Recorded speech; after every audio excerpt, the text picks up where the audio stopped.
Bienvenue sur la chaîne Savoir Investir. Pensez à vous abonner et à activer la cloche de notification pour recevoir nos nouvelles vidéos. L'analyse stochastique.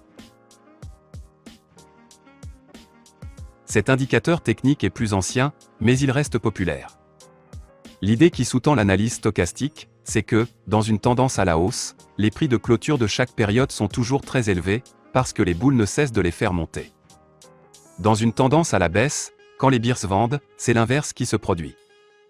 Ce principe est tout aussi simple que logique.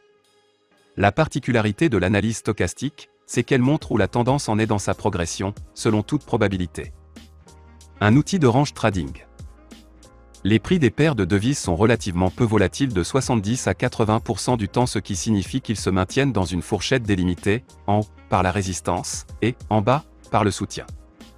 Pour les véritables trend traders, ce ne sont pas les moments les plus palpitants, mais pour ceux qui savent comment en tirer parti, le range trading peut être une mine d'or. L'avantage principal de prix peu volatiles est bien entendu le fait qu'il est relativement facile de savoir dans quelle direction ils vont évoluer.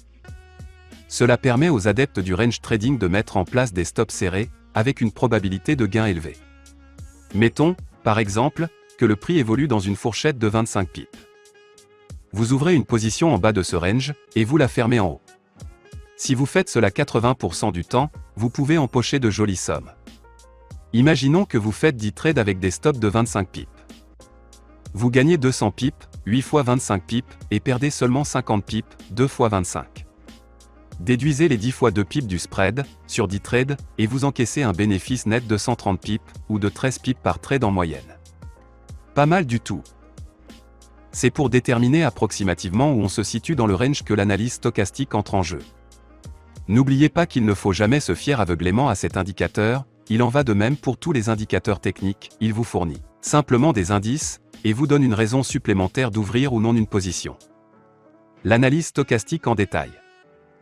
L'indicateur stochastique tire ses données de base de la moyenne mobile, généralement calculée sur 14 périodes.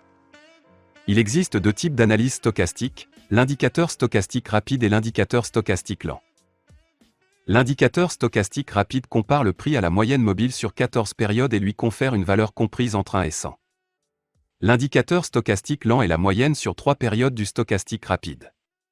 L'avantage de l'indicateur stochastique lent, c'est qu'il élimine les bruits du marché de façon plus efficace que l'indicateur rapide. Malheureusement, à cause de cela, le décalage y est plus grand.